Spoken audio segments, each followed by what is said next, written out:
Compare said, Shashi needs no introduction.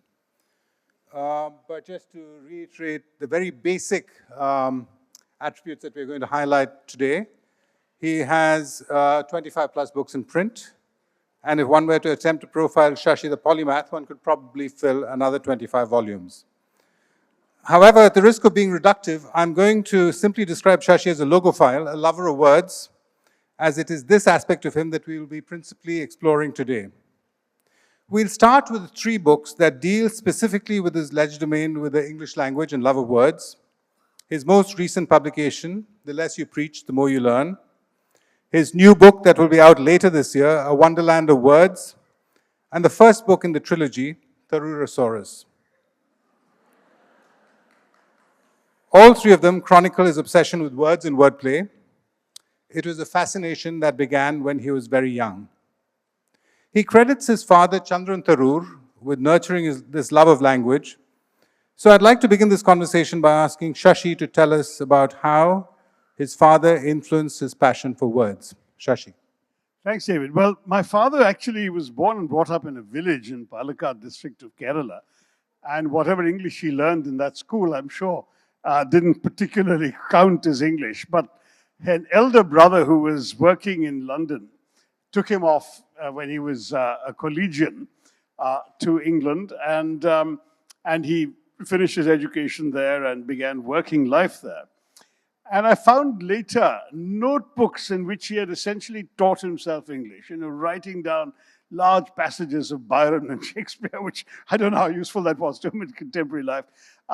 He was an amazingly gifted man with words, and while he expressed himself beautifully in Malayalam, he authored this particular folk dance form, or a satirical folk dance form we have called Otantullal, where really the words are more important than the dance. And he did a wonderful satirical Otantullal on his discovery of England and the habits of the British and so on. It was really hilarious.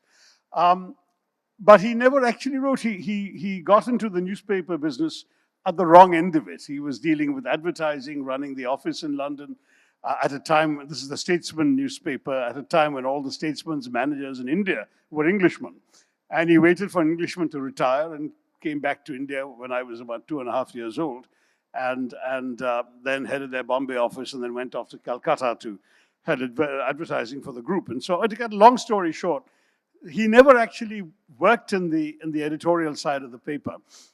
But he imparted that love of words and writing to me. He wrote the most marvelous letters. And when he passed away, so many people wrote about how much his letters had meant to them.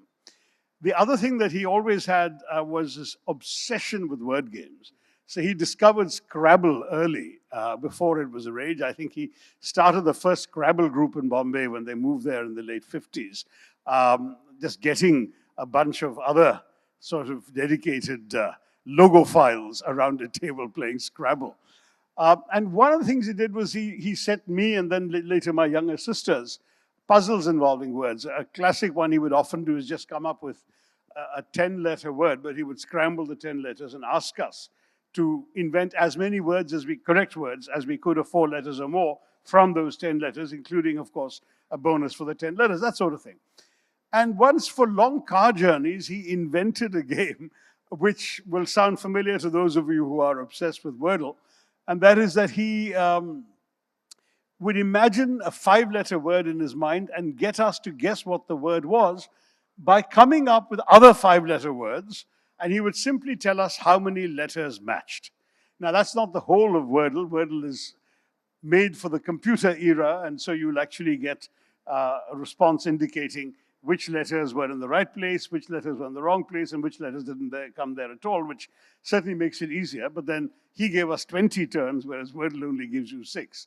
And so we used to play that, and we loved that game. And somehow after he passed away, it kind of went out of our minds, the stories. And then when we read about Wordle, it was essentially the same game. And it was wonderful to realize that 50 years later, somebody had been struck with the same idea that my father had had. So it was always this kind of thing. I think he loved the fact that I wrote and was published from a very young age. He encouraged it. I was an asthmatic child, and I frankly didn't really have much of an opportunity to go out and play with friends if you're sitting in bed wheezing and suffering. And those are the days before, these bronchodilators and inhalers and all of these convenient things. So you would just get a very strong pill to force your lungs open so the air could go in and out. And you'd sit there in bed, unable to sleep, unable to lie down even for fear you'd be unable to breathe at all. And you wouldn't know what to do. So I read, but I was the eldest child in the family and I rapidly exhausted all the books available to me. And so I wrote very derivative stories, rather like the stories I was reading, in order to keep myself engaged in the muse while I couldn't sleep anyway. And in that process, I became a bit of a writer, but only because Dad took me seriously enough to get a secretary to type up the stories so I could show them around to friends. And I began to believe in the possibility that this could be of interest to others.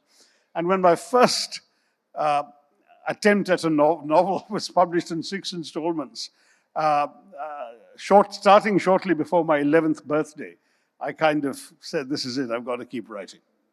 Okay. I want to talk a little bit about a subset of your interest, which is basically short, witty sayings, which are seen to best effect in your new book, which is The Less You Preach, the More You Learn. That's the book. It focuses on aphorisms, which are short, witty sayings wrapped around truths, insights, and wisdom.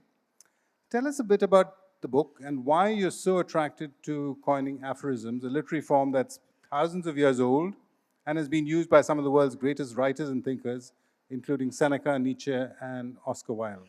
Right. I mean, you're the one who really got me onto this. I mean, the fact is that, yes, I enjoyed pithy, ideally witty, short expressions. And David, who had published me since his days at Penguin, observed to me once, listen, you have so many of these sort of clever lines in your books. Why don't you put together a book of aphorisms? And I hemmed and hawed. It didn't really particularly appeal to me as a project I could undertake because each of those sentences had occurred to me in a context, in a story I was telling or a book I was writing or an argument I was making. I didn't see that I could sit down and just come up with sort of one-liners of wisdom. But anyway, I sort of put it aside at the back of my mind and kind of forgot about the project when suddenly a very eccentric friend of mine in Kerala, who had actually worked for me for 5 years in my first term as an MP, and had stayed in touch, sending me all his random thoughts on matters political and social and religious and God knows what else, suddenly wrote to me out of the blue saying that he had put together a manuscript of aphorisms. His name is Joseph Zacharias. And when I got the manuscript, I thought this was not too bad. And besides, it saves me having to do one of my own. So I sent it off to David and said, look, why don't you publish Joseph's aphorisms instead, if you want to do a book of aphorisms? So David read them and came back to me saying, look, half of them are fine, half of them are not publishable. So why don't, he says, he turns the thing back to me and says, why don't you write half a book since you aren't willing to write a full one, and then we can put them together and have a book of aphorisms. So I first said to Joseph, look, it's up to you. You can withdraw your manuscript and submit it somewhere else. But he liked the idea for some reason and decided he wanted to be my co-author. And so I finally was sort of forced into finding the time. It wasn't immediate, but a few months later, to sit down and reflect. And so I came up with a number of fresh ones. Some were also aphorisms I had already engaged and employed in my books, and some were actually nuggets of wisdom from my late boss at the United Nations, Kofi Annan, the Secretary General, who constantly would come up with lines of yogic wisdom, which he claimed his father, a Ghanaian tribal chief, had expressed to him. And so I gave them all to David, who seemed to like them, and eventually David merged them all together into what became this co-authored book. Now, David said I should share some with you, so I'm looking through them very quickly. The very first one in the book, frankly, is pretty much a joint effort of Joseph's and mine, because we'd both been saying things like this to each other for some time, but this is the way I expressed it. Life is a paradox. We celebrate each birth, even while knowing it comes with a sentence of death. So we think about that for a bit. And then the second one is also, this is just from me, the easiest thing in life is letting go. It is also the hardest thing. And if you think about that for a bit, I mean, people seem to be letting go all the time, whether it's of their spouses or their political parties, but there is an awful lot of engagement that you are also rupturing in the process. So that's the point to it. Another one is, the less you expect from life, the happier you are. And that is actually very true. It's the unhappiness comes from having expectations in life that are not fulfilled, right? There are more like these. I don't know how many David wants me to read, but there are a few. This one is Joseph's. I mean, I'm not a pet fancier myself, but Joseph came up with this. Once you're sure about somebody, it would be a good idea to get a second opinion about him from your dog. This one is mine. You might argue it's not wholly original, but anyway, here you are. Dislike, fear, and even hatred show you care. Indifference is worse than all of these because it means you don't care at all. In fact, the Nobel laureate Elie Wiesel, whom I knew in New York, the Holocaust survivor, once said that to me: the opposite of love is not hate, it is indifference. And that stayed with me. So this comes out of that too. Another one of Joseph's, he's a big cynic, by the way. The more humility a man expresses in public, the greater his private opinion of himself. So true, I can't tell you. And so it goes. I did want to offer you one or two of Kofi Annan's because they were so good. One of my favorites, actually, in the book is from him. They're all attributed, so don't worry, I'm not stealing credit. That is, never hit a man on the head when you have your fingers between his teeth. You think about that for a minute. He came up with it when we were having a particular issue at the United Nations with an extremely powerful member state of the United Nations. And I said, Kofi, why don't we do so? Why don't you just call them out and stand up and say this is wrong and they're pressing you to do the wrong thing? And that's when he said his tribal chief father would tell him, never hit a man on the head when you got your fingers between his teeth. By which he meant that we needed this powerful member state for all sorts of issues. And picking a fight with them on one issue would mean we'd lose our fingers, as it were, on 3 or 4 other issues that were equally important. And I thought that was a very, very wise lesson. Another one that he came up with, which is also in the book, is when the sharks bite you, do not bleed. Now, when he told me that, he was being attacked quite unfairly for a number of things. And I sort of marveled at his composure in dealing with some of these unfair attacks. And he said this to me rather gnomically, when the sharks bite you, do not bleed. I said, Kofi, what does that mean? I don't understand it, because when sharks bite you, of course you'll bleed. And he said, one day you'll understand it. And he left it at that. And then years later, when I came into Indian politics and had more than my fair share of unfair attacks, I suddenly realized what he meant. Because if you allow your attackers to enjoy the satisfaction of seeing you suffer, seeing you bleed, you have given them a victory. And therefore, as long as you are entrenched in yourself and your conscience is clear, you just go about your own business and don't let them see you bleed. After a while, sharks will only bite you when you bleed, right? Because that's the blood is what they want to see. So that was another line of wisdom that I was very happy to put into the book. As you know, there are 200 more of these. I suppose I better stop now. A few more, all right. Sure, I'll come to that later. That's more from, some of them are from my books. But anyway, here's another Josephism. Since he's not here, I want to give him full credit. List the things that irritate you about others, then strike out all the items you can recognize in yourself. It's not a bad thing. Huh?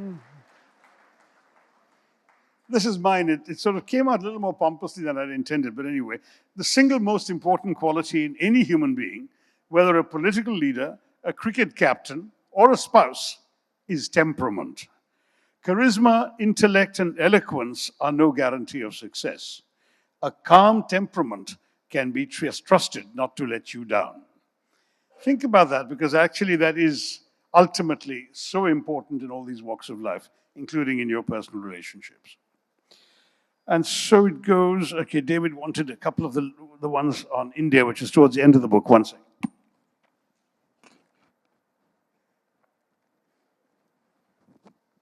Some of you who know my writing will recognize this one. The British are the only people in history crass enough to have made revolutionaries out of Americans.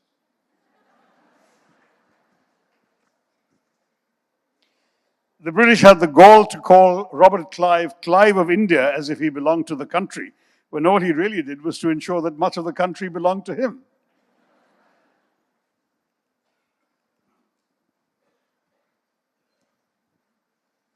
And rather than prolong this, I think I'll see if I can find one more. Yeah. This one too will be familiar to those who know the great Indian novel. India is not, as people keep calling it, an underdeveloped country, but rather in the context of its history and cultural heritage, a highly developed country in an advanced state of decay. And then the one that has probably become a cliche now, but I'm proud of it. I came up with it about 30 years ago, and I've recycled it shamelessly in God knows how many speeches since. India is a thali, a collection of sumptuous dishes on a common platter. Sorry, I usually, when I'm using this in America, it's to respond to the notion of a melting pot in America. Say, we're not a melting pot, we're a thali, a collection of sumptuous dishes on a common platter. Each dish is in a separate bowl and does not necessarily mix with the next, but they belong together and combine on your palate to give you a satisfying repast.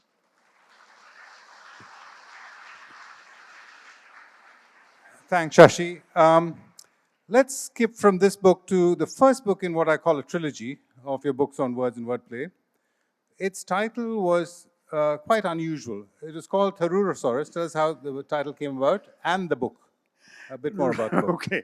Well, actually, versions of this kind of thing were floating around on the internet because of this rather, I don't know, semi-justified reputation I developed for using words. It all started with this, there was a really tendentious, malicious sort of television broadcast devoted to things I had not done, but which were being asserted by a particular journalist with great confidence, as if he had first-hand evidence of all sorts of nameless crimes. So I sort of let fly with a tweet, which I didn't realize contained words that were going to astonish people. They were all words that I would have used back in college at St. Stephen's, not many, many years ago. But anyway, so I sent off this tweet saying this is a farrago of what did I call it? Of misrepresentations, distortions, and outright lies broadcast by an unprincipled showman masquerading as a journalist. That was my tweet. And suddenly, all hell broke loose. And within a few hours, there was a puzzled tweet from the Oxford English Dictionary asking why suddenly 1 million people, mainly from India, had looked up the word farrago. They said in the preceding 70 years, they'd never had more than 6 or 7 searches for the word in a day from around the world. And suddenly they'd had 1 million. So this was my, and of course it created this huge kerfuffle, another word I'm guilty of bringing back into usage here, with people opening social media accounts calling themselves Mr. Farrago and so on. And suddenly I got stuck with this reputation for being somebody who used uncommon words. It actually isn't uncommon at all. And I'm not the only one to have used it. And certainly in college debating, it was a perfect word to use to criticize your other side, the speakers on the other side. But anyway, so once I'd done that, then this sort of reputation began to stick. I used it, I decided then to play along with it. In fact, David is partly guilty because he asked me when I, some months later, published this book called The Paradoxical Prime Minister. And David said, look, why don't you tweet it and give it some attention, but say something unusual. And so I thought for a minute, and then I said, well, all right, since I've got this reputation, I may as well milk it for some publicity benefit. So I tweeted this picture of the cover of the book saying, just to tell you, this book is more than just a 500-page exercise in fluxi nisi nihili pilification, which did what was supposed to do and got the book some attention, and I hope it helped sales, David. But in any case, I did explain that floccinosinihilipilification was an invented word of the 19th century, which meant the act of estimating someone or something as worthless. And then I had to suffer for my pains for the next 2 or 3 years. I had parents wheeling out their little toddlers to say floccinosinihilipilification to me. That was my experience with that. I also found it had useful political usage. So when a particular chief minister, whom I shall not name, abandoned our side of the political equation, though he'd been elected in campaigning with us, and switched over to the other side, I just issued a tweet saying, word of the day, snollygoster. Definition, a shrewd, unprincipled politician. First usage, US 1848. Most recent usage, today. And I left it there, and that, I believe, helped make the point without actually calling anyone names. The sad thing is I may have to resurrect that tweet again, according to some rumors in the media, but that's another matter. So this was how it all began. But anyway, as a result, all sorts of people wanted all sorts of things from me. I kept going to universities and high schools and being asked to give people unusual words. And I would tell them, look, I'm going to give you a very common word, but the most important word you need to know if you want to improve your vocabulary, read. Because if you read and you read widely enough, you will acquire a vocabulary. You won't have to look up words in dictionaries, because you'll see the usage and the meaning and the nuance of a word when you read. Anyway, so that was how. Then the Hindustan Times wanted me to do a word of the week column for them, which I kind of did, tossing off. It was fairly short.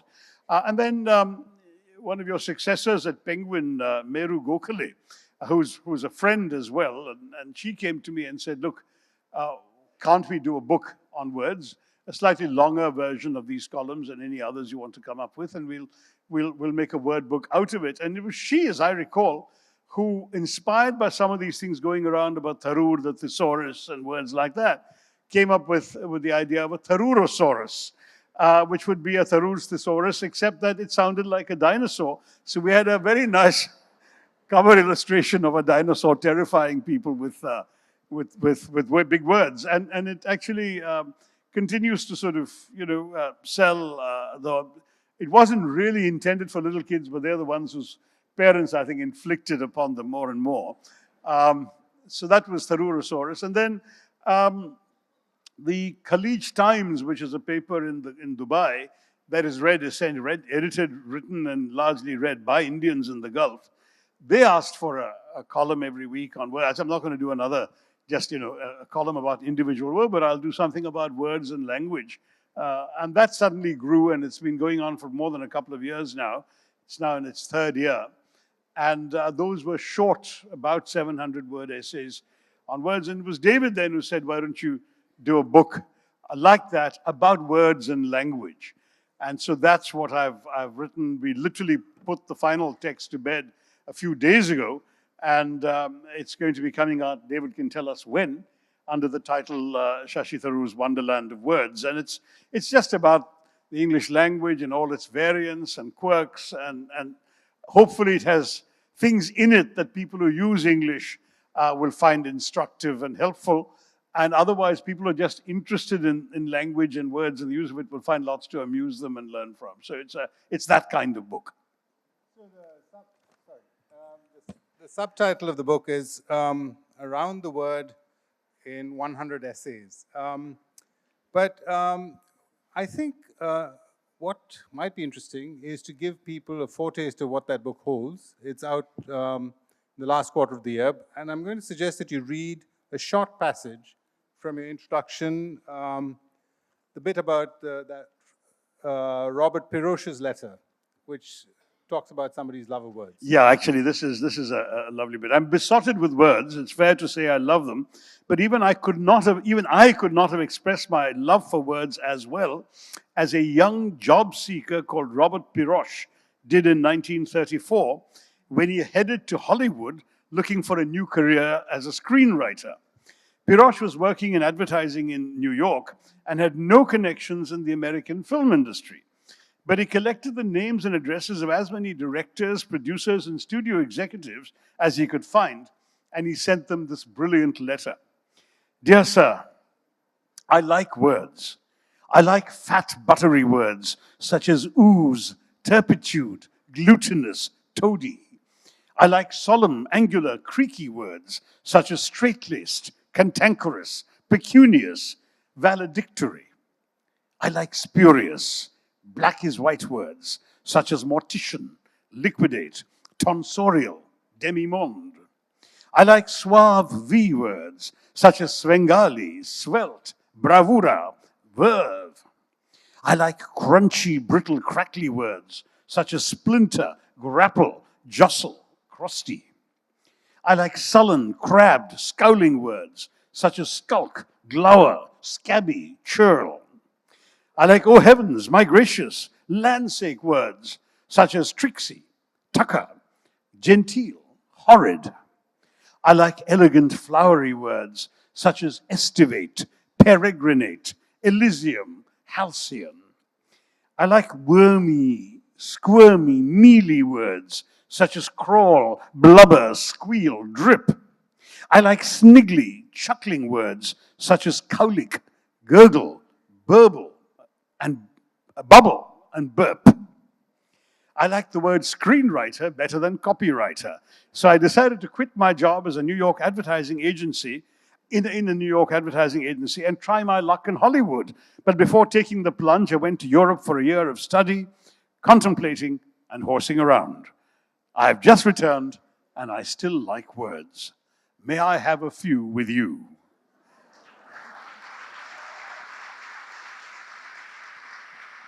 What a job application letter.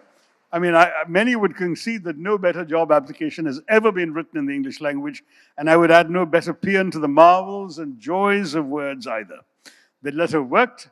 Pirosh landed 3 job interviews, one of which led to a job at Metro-Goldwyn-Mayer, and a few years later, he won an Academy Award for Best Screenplay. So it's a happy ending story. We're roughly halfway through the conversation, and I'd now like to broaden the scope of it a little bit to explore how you've deployed your great gift for words and wordplay across a wide variety of literary genres. Let's first take a look at fiction and the novel that established your literary reputation decades ago, the Great Indian Novel.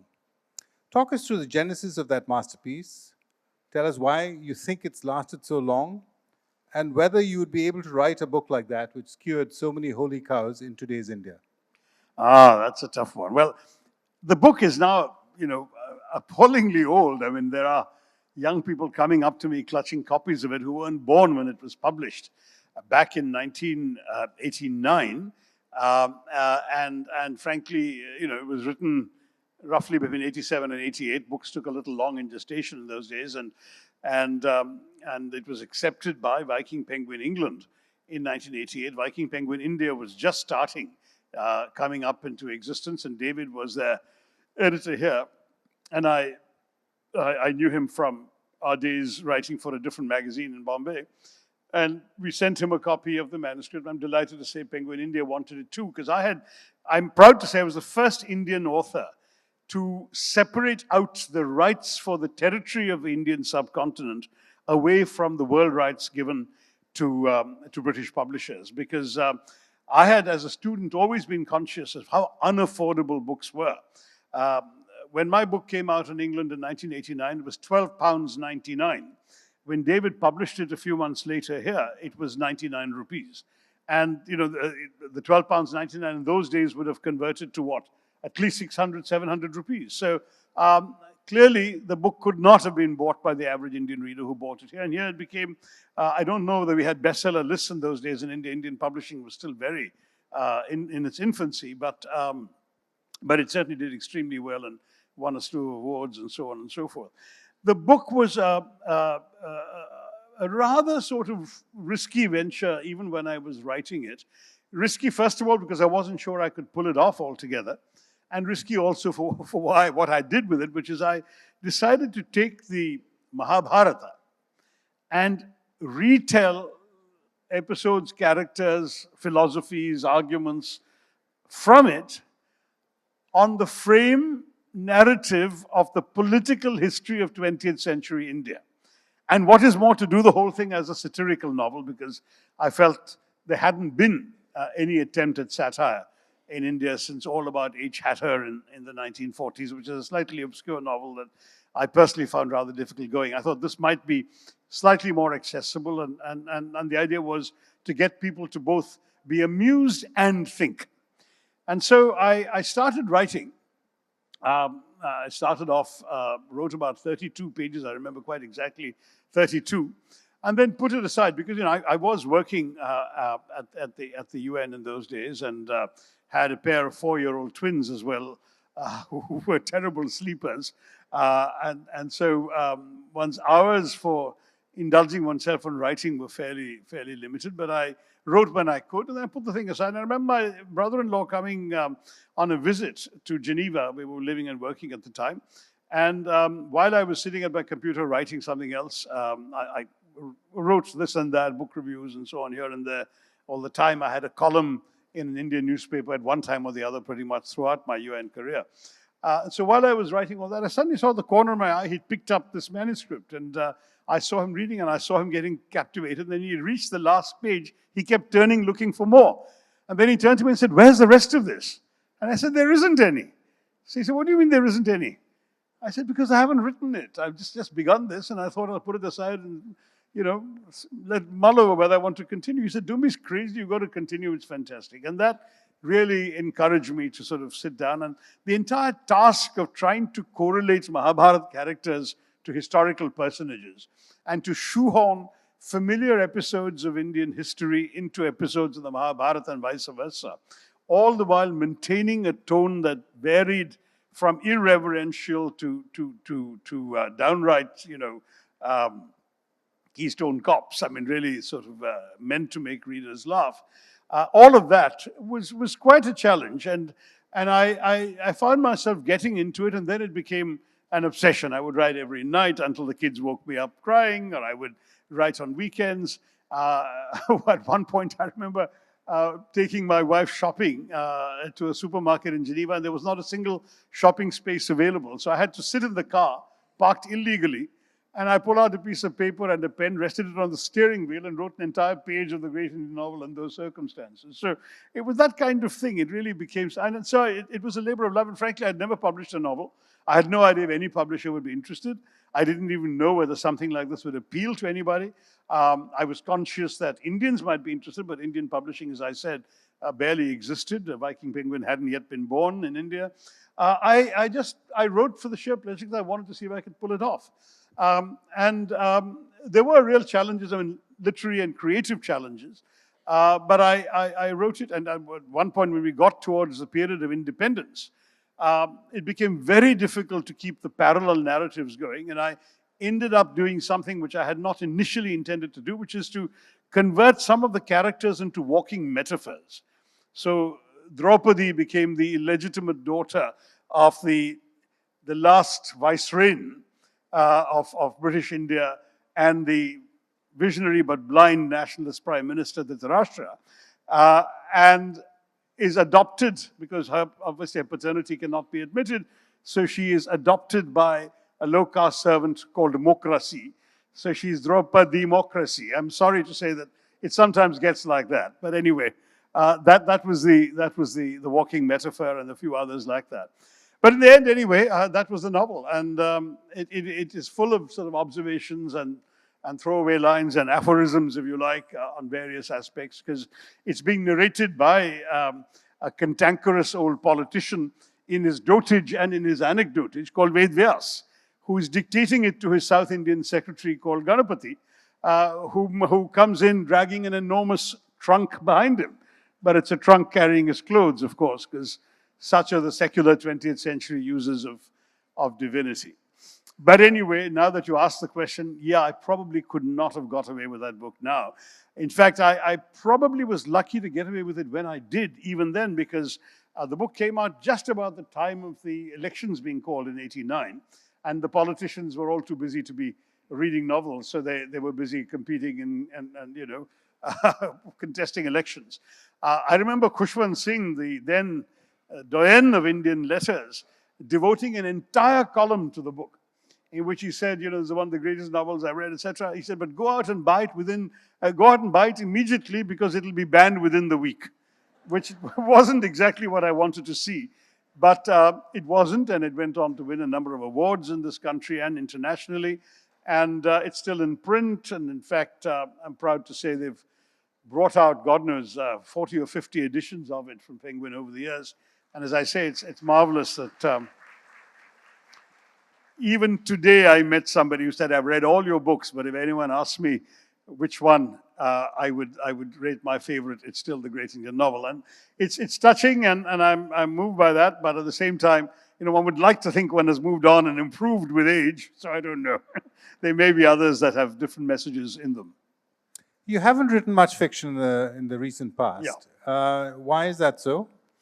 Well, David, you know, I wrote 2 satirical novels. Then, at your suggestion, we published a collection of my earlier short stories from Indian magazines. And then, a few years later, after I had forayed into one work of nonfiction, India from Midnight to the Millennium, which also is one of my more successful books, I wrote a novel called Riot, which I found I couldn't use the satirical style anymore because of all that was happening in the country. It was published in 2001. In fact, ironically, the American edition came out on 9/11. So it was a time when the world was changing, India was changing.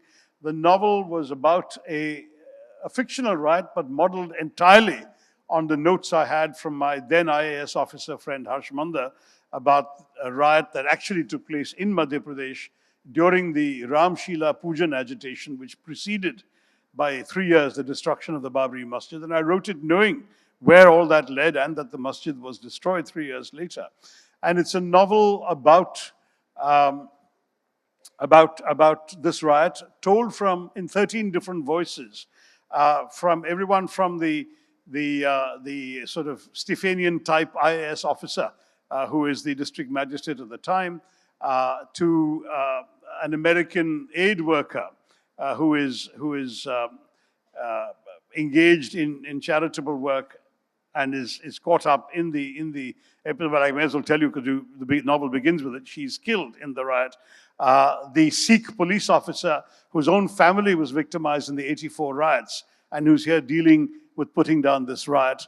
The Hindu nationalist who was expressing his views about why it's essential to build the temple where the Babri Masjid stood. The American journalists come to look into the death of the American charity worker who then gets caught up in all of this. So there are 13 different voices. I tried to use different styles and vocabularies for each. So they sounded different and they each are approaching reality from different perspective. It's in some ways a more challenging novel than the others, but I'm very proud of it. And one thing David said at the book party at which it was launched in Delhi in 2001 or 2 was he said, I've never used this word for fiction before. I don't know if you remember the speech, David, of yours. You said, I've never used this word for fiction before, but this is a necessary novel. And I was quite gratified by that. I think we were talking about the book in India when the Gujarat violence of 2002 was happening. And there were echoes. In fact, 3 or 4 prominent Indians, including Shabana Azmi, did a reading from Riot in New York against the background of the Gujarat episode. And the family of Ehsan Jafri, who was killed in Gujarat, the family came and attended that. So it was caught up in a lot of all of that politics as well. So my fiction had already taken a different direction from the earlier stuff. But equally, my career at the UN was progressing, and I was unfortunately getting more and more caught up in responsibilities that narrowed the time available for me to write. So I began probably half a dozen novels in the following years and found myself abandoning them. Because, David, with fiction, you need not just time, which is scarce enough for someone like me, but you need a space inside your head to create an alternative moral universe, to populate it with characters and episodes and lines of dialogue and incidents that have to be as real for you while you're living them as what you're encountering in your daily life. And it's to do that, you construct a sort of glass palace of illusion that you enter into every day and that you can inhabit every day. But my problem was that the glass palace kept developing cracks in the glass at every interruption. And my life becoming unpredictable and with multiple demands on it meant the interruptions became more and more frequent. And when I came into politics, it was 10 times worse, because in politics, particularly when you're in electoral politics, that is at the Lok Sabha rather than the Rajya Sabha, you're in a situation where your constituents can call you at any time and their demands take precedence of whatever else you're doing. And so if the palace of illusions is shattered, I mean, is cracked often enough, it shatters. The glass shatters and you're not really able to return to it and dwell in it again. And that's what really happened with, as I say, half a dozen attempts. Whereas with non-fiction, that's interruptible, because you know what you're writing, you know what your train of thought or argument was. Even if you're interrupted, you can come back to it, after weeks of campaigning or something else, whatever else you're doing, reread what you've written, pick up the train of thought and continue writing. And so I found that non-fiction became very much easier, even when I was taking on fairly demanding tasks, like I did a biography of Nehru in 2003, which involved reading vast amounts. The man was absolutely prolific.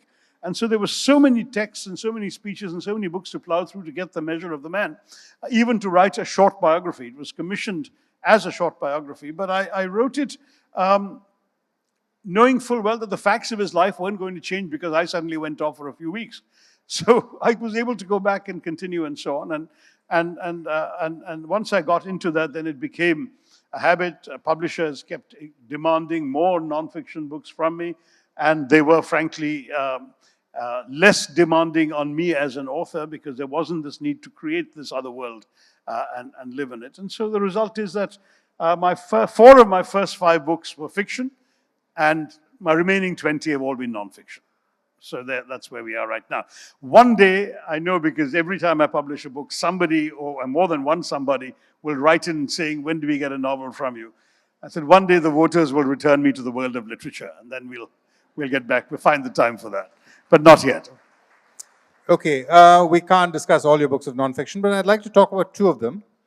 The first is An Era of Darkness, your most successful book to date, which has sold 250,000 copies and counting. Tell us how you came to write the book and how it has been, well, we know how it has been received. So tell us how you came to write the book and what it's about. Well, actually, again, David has something to do with this, because, I used to attend fairly frequent, I haven't done for many years now, the Hay on Wye Festival of Literature in Wales, which is, it was for the longest time the largest literary festival on the planet. I think Jaipur might well overtake it by now, but I used to go there, and one year when I happened to be going there, I also got an invitation from the Oxford Union to debate the topic that this House believes that Britain owes reparations to her former colonies. Now, I wasn't actually terribly keen on reparations, but I didn't mind the idea of bashing Britain on her home soil, on her colonial record. So I said, why not do that? And my sister said, it's very easy, because I can drive you to Wales and we can stop in Oxford for one evening, do the debate, spend the night in Oxford and carry on. It's on the route from London. And my sister lives in London. So I said, fine, and I accepted the invitation.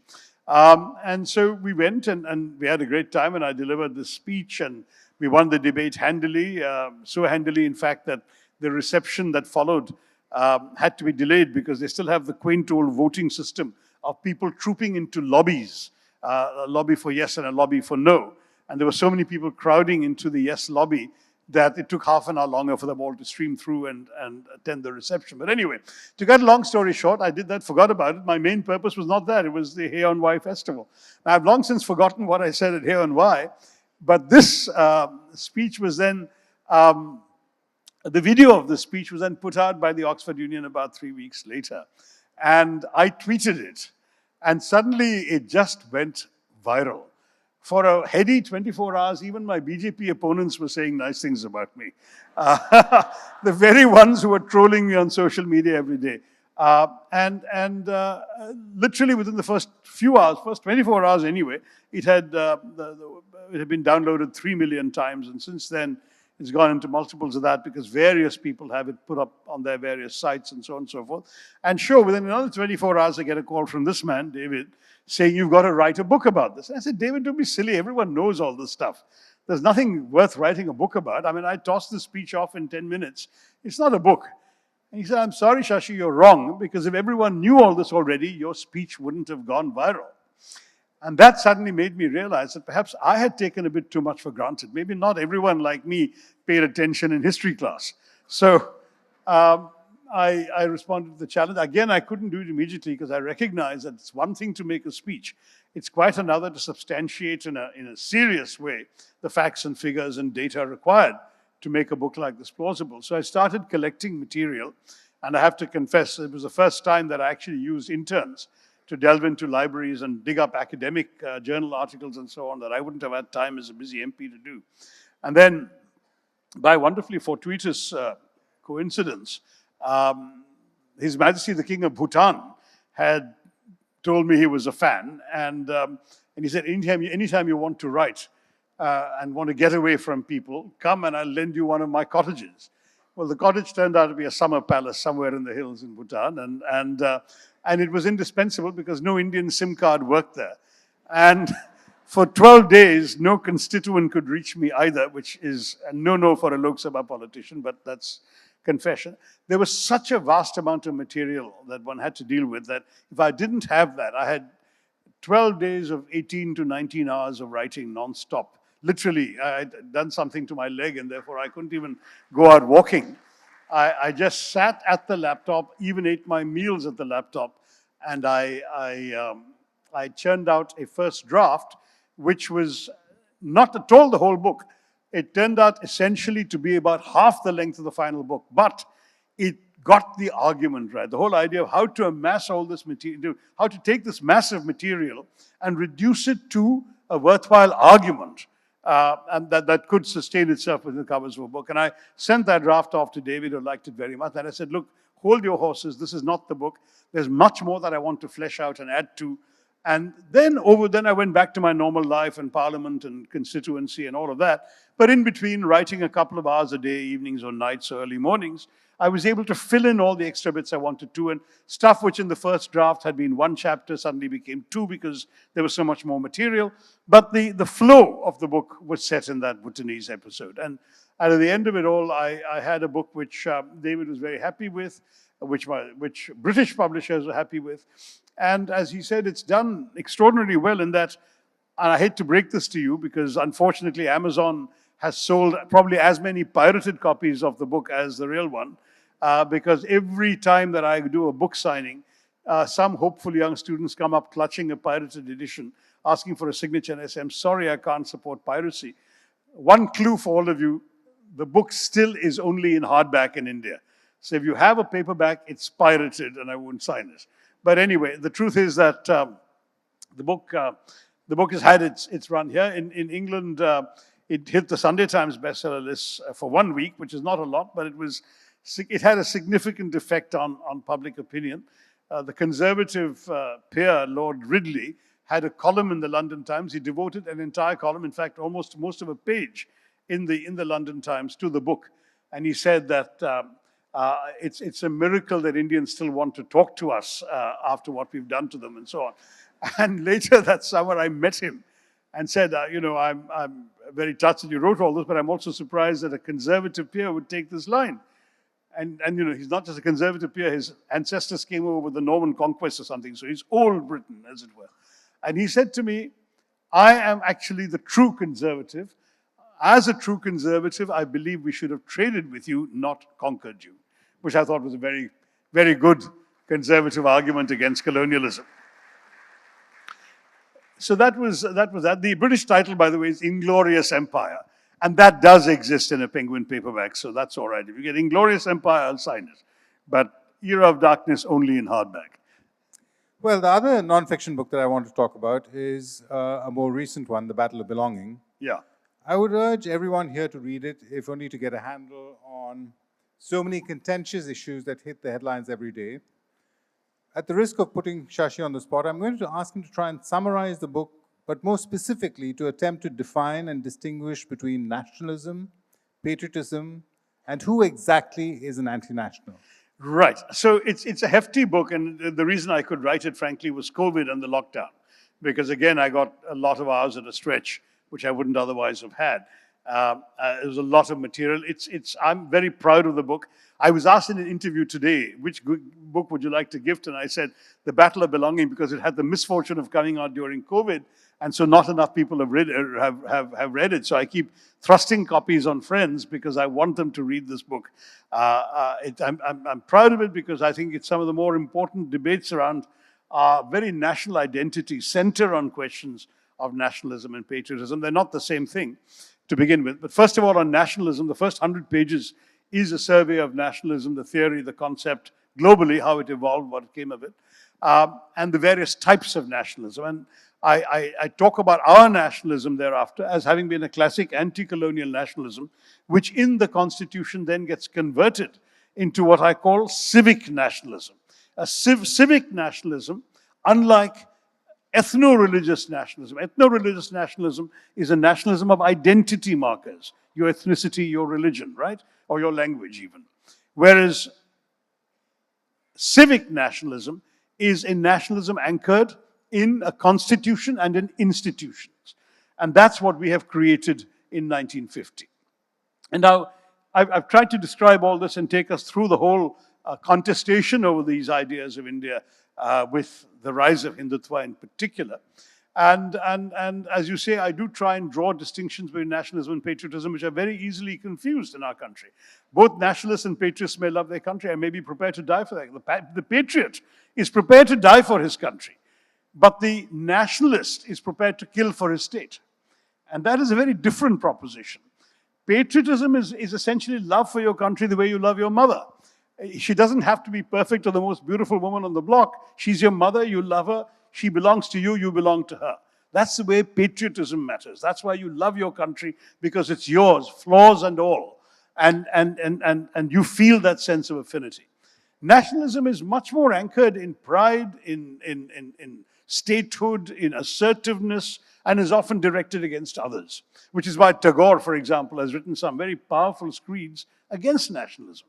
So, anyway, read the book. I mean, it's a very short summary of 400 pages. I'd like to think it's not unreadable, but it does grapple with some of these very important issues, the battle of belonging. Okay, we're coming to the end of this session, and I've deliberately stayed away from any questions relating to your day job, but I'm going to ask you one, just one. In your view, is there any likelihood in the near future of the return of decency, liberalism, and humanity to our politics, and a rejection of hatred, lies, and religious fundamentalism? Fair question. I mean, I think decency and humility and liberalism and just common decency are always present. They get drowned out in the cacophony coming from those who spout a certain kind of vision that unfortunately chooses to express itself very often in hatred and anger, particularly anger against the past, which is one of the most futile kinds of anger. I mean, I wrote a line many years ago in a column saying that, I feel sorry for those who want to revenge themselves upon history, because history is its own revenge. I mean, the independence of India today is, if you like, the revenge of history upon the colonial past, and that too perhaps on a preceding past, and so on. History keeps reinventing itself. The story of India is constantly being told and retold and refreshed. We don't need to go back and try to undo the wrongs of the past and create new wrongs today that will be fought over tomorrow. That is something that I find particularly futile. But yes, David, I do believe that many voices in our country stand for decency and humility. They can be found in every corner. In political parties, yes. In the media, even though the media seems so complicit in all that's going on, but there are certainly brave and decent voices.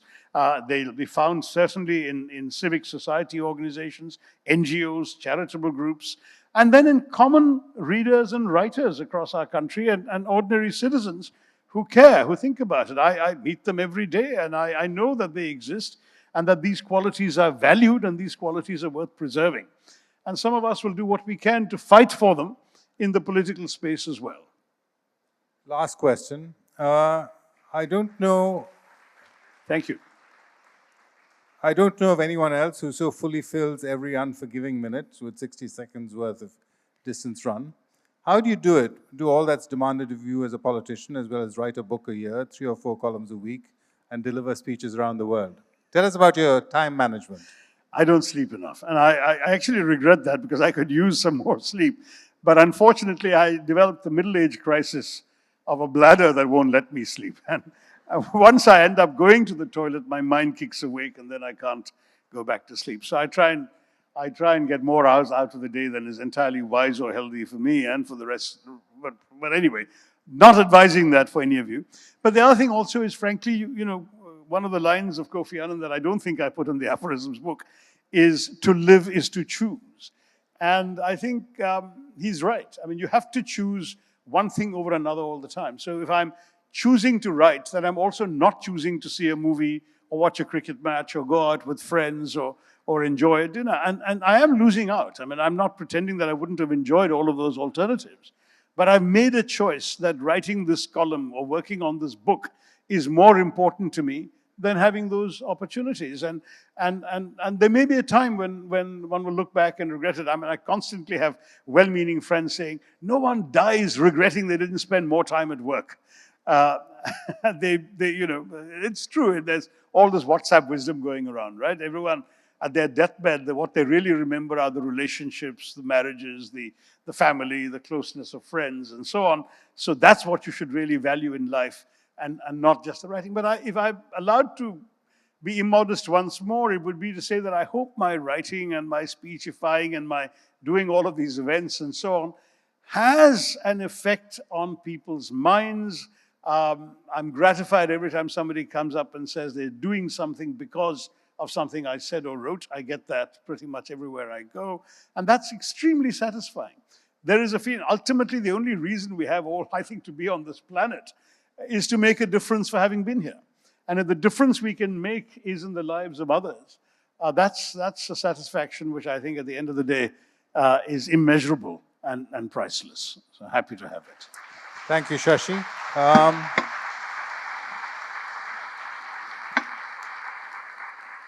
I think we probably have time for a few questions. So this gentleman here.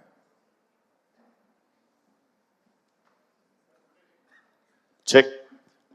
Good evening, sir. With your vocabulary, I would like you to add, instead of revenge of history, say restoring history. Restoring history. Yeah, you said revenge of history. It's not good. It is futile, you said. So I will say restoring history is not futile. Well, so the thing is that history has always been subject to restoration, revision, reinvention, and so on. I mean, and the truth is there are historians. I just spotted Ram Guha in the room. Way he writes about Gandhi is not the way Louis Fisher wrote about Gandhi. But this is fine.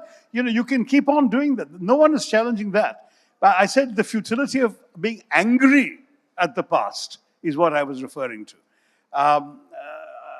As I said, for example, in talking about my book on British colonialism, I said we must forgive, but we can't forget. That's different.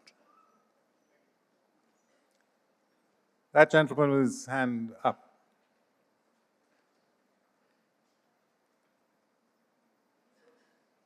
Check. Sir, do you agree? I know you are on the side of Salman Rushdie. In a future government, if you are a part of the future government, will the ban on satanic verses will be revoked?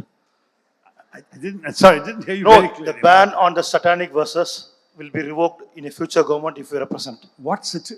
Salman Ban on the Rushdie. satanic verses, will it be revoked if you... Oh, I'm sorry. Yeah, actually, I know you support this. yeah, no, I don't support the ban on satanic verses. I know that. I opposed it then, and I think it's wrong. But you know, it technically was a ban on importing it. It was under the Sea Customs Act. It wasn't. That's a convenient argument. No, I'm just telling you because at that point, no Indian publisher decided to publish it. The challenge will frankly be to find an Indian publisher willing to publish it. That's going to be a genuine issue. Okay. Because the way the book has been represented and the way it has been demonized a lot of people, as we saw as recently as last year, are prepared to kill for against, and a publisher in Norway was killed, a translator was killed. Japan. There have been attempted murders. So I honestly think you won't be able to. I mean, if you can't legally import the book and you're not willing to publish it here, how will you get it? No, that's a very convenient argument that you are making. Why No, can't no, you I'm not making. No. I quote The former minister is here. He was part of the government when the book got banned. But he himself also said that that was a wrong call by the Rajiv Gandhi government then. Look, But I'm just asking you, in a future government with Congress representation, will the ban be revoked? Look, let me put this very clearly to you. Each individual case will have its own circumstances, but we stand for freedom of expression. And certainly I'm working with Mr. Chidambaram, who's chairing the manifesto committee of the party. And one of the principles I will certainly advocate, and I'm sure he will support, is that our party must have a ringing affirmation in its manifesto that we will defend the freedom of expression if elected to power. And what is more, that we will, Hopeful. Thank you. we will try and undo, I hope we will try and undo some of the obnoxious acts that have been passed by this government that have given the government sweeping rights of surveillance over all of us. Right now, there's a post office bill that entitles the government to confiscate any package of yours and not even tell you they have done so. They can intercept any letter, any parcel in the post and take it. Similarly, in the telecoms bill, they can eavesdrop on any conversation with complete impunity, and they authorize each other to do it. They don't even need to go to a judge. It's quite startling the number of powers that have been taken up by our government in the last few years that I believe we should be committed to severely reversing and changing in order to restore the freedoms that our citizens are entitled to enjoy. Thank you. That lady was, did you want to ask a question? Okay. We should have a lady, yes, we certainly should have a lady with a mic. There's a lady with a mic. Good evening, I'm Nivedya. Nice to meet you, sir. Hi. I just have a question. As a wizard of words yourself, how do you feel with the current Gen Z slangs, the new words that they come up with daily? How do you actually keep up with these kind of words? And also, what's your take? Also, what's your take on at the year end, the Oxford Word of Dictionary that comes up with words like riz and simp and vibe? So, what's your take on this, sir? I would really like to know. I must say, I'm sort of puzzled and amused. In fact, the book that David is about to publish later this year ends with an essay about millennial English, and which has already been overtaken by Gen Z or Gen Z English and so on. I never understood the reason for some of these words. I mean, charisma is a fairly easy word to pronounce and understand. Why do you have to reduce it to riz? Yeah. You know, so apparently it's not enough to have charisma now, you've got to have riz. Look, You certainly. I mean, people say things and they'll continue saying them, and some words will stick and some won't. Let's see if your generation says Farrago one day. Oh, so it's quite debatable for us. It's very hard for us to keep up with it. There you are. Okay, Thank you, last thank you two so much. questions. That lady's been sort of standing up for a long time. Good evening, Mr. Tharoor. It was a pleasure to hear you speak. Thank you. I have a question which has, never received an answer every time I've asked someone, and I'm hoping you'll be able to give me an answer. Why is it that there is so much emphasis in this country on the invasions by the Mughals and, the plundering and all the marauding by them, yet the last persons who occupied this country were the British? And the last occupation was by them. The last plundering and acts of, plundering in this country were by the British. How come, except for you, no one's talking about the British occupation of India and all that they took away from our country? I don't see any British tourists being asked to leave the country or them being kicked out. Go back to Britain. No one's doing that. So I want an answer to this. No one has an answer to this. Yeah, it's a good question, and to which I'm afraid the only answer is that some people still have a terrible chip on the shoulder. I mean, there's a kind of inferiority complex in many parts of North India about Islamic rule, felt in the past by what we thought was a very small fringe, a small minority, but which has now spread to become a rather substantial segment of opinion. And that is one of the things that worries me most about our country. I grew up in Bombay and Calcutta and went to college in Delhi. And I can't recognize some of the incidents and episodes that are coming out now as the country I grew up in. When a Muslim television journalist friend, whose husband ironically happens to be a Hindu, tells me that her 7-year-old son has playmates in the building telling him, my parents say I can't play with you because you're a Muslim. I'm just shocked that was inconceivable in the India in which I grew up. We are hearing things being declaimed from political public platforms, which people would never have even expressed behind the privacy of closed doors in the past. It's just becoming, there's a toxin injected into the veins of our society that somehow we need to transfuse out of it, and it's not going to be easy. And it may not be quick either. But you're right, and in even the invasion by Babur, whom did he defeat? Did he defeat a Hindu king to become the Mughal emperor of Delhi? He defeated Ibrahim Lodi, another Muslim ruler. What is all this, complex against the Mughals? And frankly, every Mughal emperor had Hindu generals. There were Rajputs fighting alongside them. There were Muslims fighting against them. In the battle against Maharana Pratap had a Muslim general called Hakim Khan Sur fighting against Akbar, but not Akbar. Akbar didn't enter the battlefield. He had sent a Rajput general. Raja Man Singh was leading the Mughal forces. So it was actually a Rajput general against a Muslim general, except the Muslim general was fighting for the Rajput hero Maharana Pratap. You tell me, how do you start, parsing all this into blacks and whites? It's absurd. I think we've come to the end of our time, Shashi. So thank you very much. Our time's up. As usual, you're absolutely sort of absorbing. Thank you. Next, we'll do it again. Great. Great to see you all. You're a wonderful audience. Love you, Chennai.